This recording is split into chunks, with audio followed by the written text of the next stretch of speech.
Good morning. I'm here today to share our monthly financial updates. We want you to be informed about what's happening at our church family. So let me share this document. It is our ongoing financial statement that comes before our church leadership and our finance committee. And what we have in front of us here is the year-to-date statement through the end of July. Across the top line, what you'll see is the pledge giving. That is those who give a pledge to the church at the beginning of the year. And thanks be to God for those who have been faithful in honoring those pledges. Many who have paid those in advance to help our church family continue. We are 8% favorable, about $60,000 ahead of budget on our pledging. Thank you so very much for your care for our family, but even more for the ministry in our community through our church family. The second line is the unpledged, that is the offering plate. We know in this season of pandemic that continues, that is a number that we expected to be less than it has been before, but even so is still not where we need it to be. We're about 53% unfavorable in that, or about $113,000. I know these are difficult times with still a lot of uncertainty from COVID. I, as a parent, receive emails every day from my child's school documenting another or 2 or 3 or sometimes 8 more cases of COVID. And so, I know that we're still working our way through this. Our worship attendances continue to slowly grow and increase. When we add our worship attendance and our online attendance, we are at, or maybe even a little above what we would be normally pre-COVID during the month of July. But it hasn't translated to in-plate giving. And so we're behind in that, and that does affect our budget.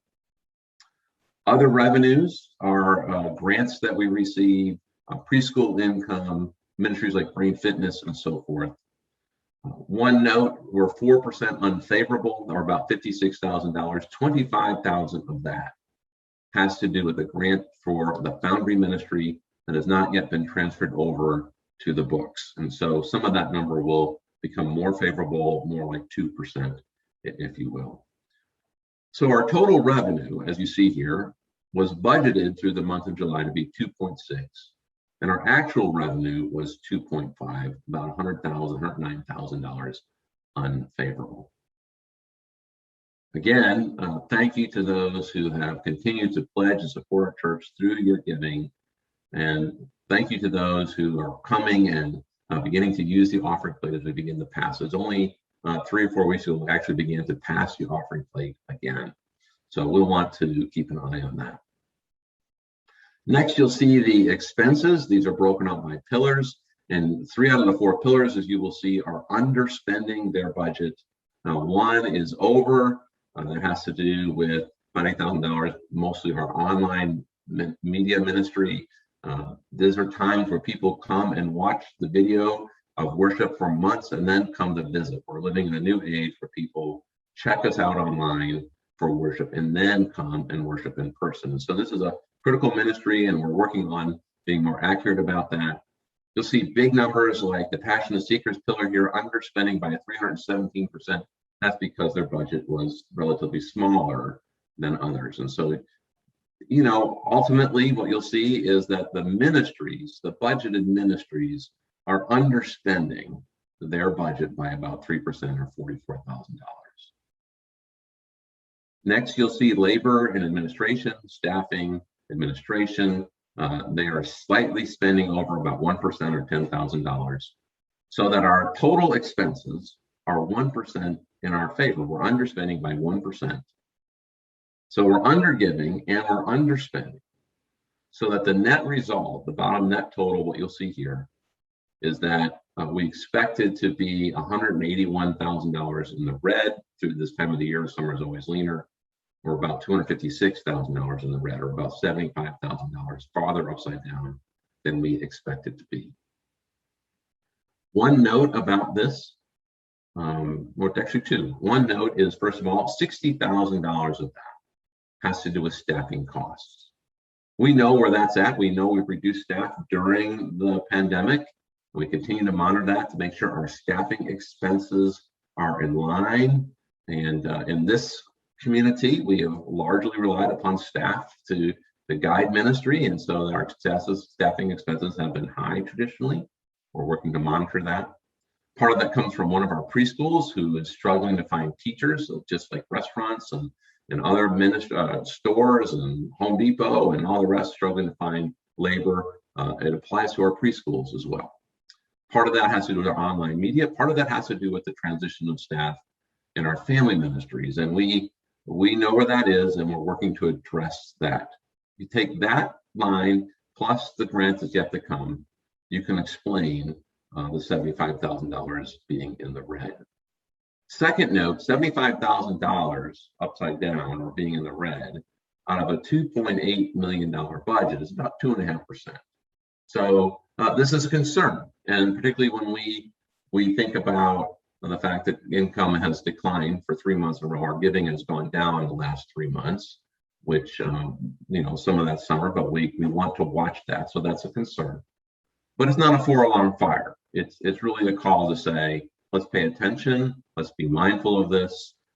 If we're participating and yet we haven't found a way really to help support that, please prayerfully consider ways that you can do that.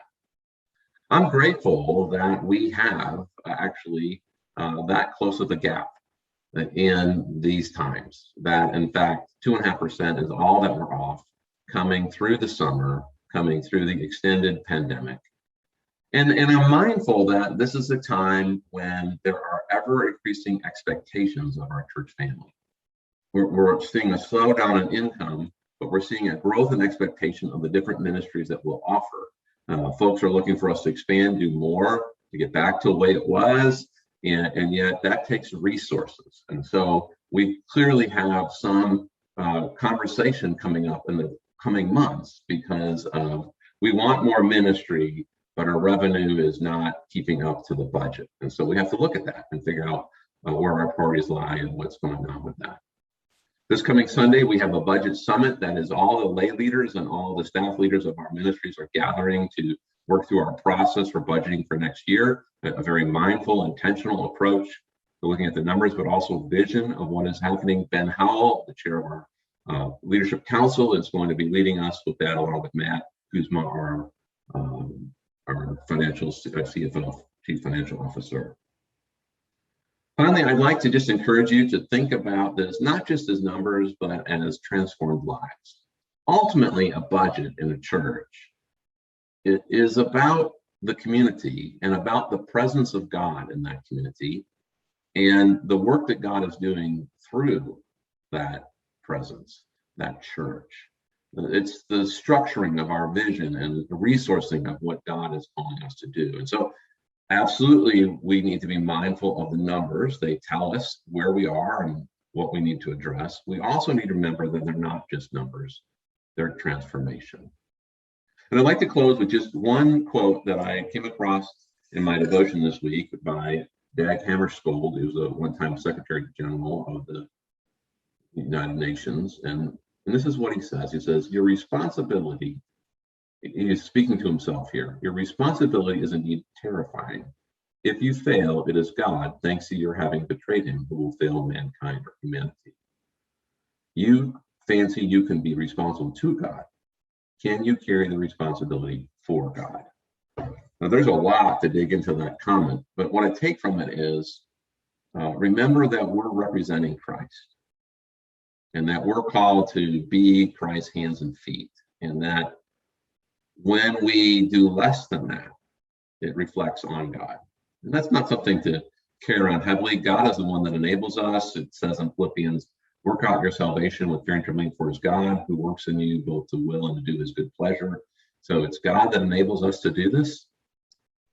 But we also carry this opportunity, and we also carry this challenge to remember that we represent Christ in the world.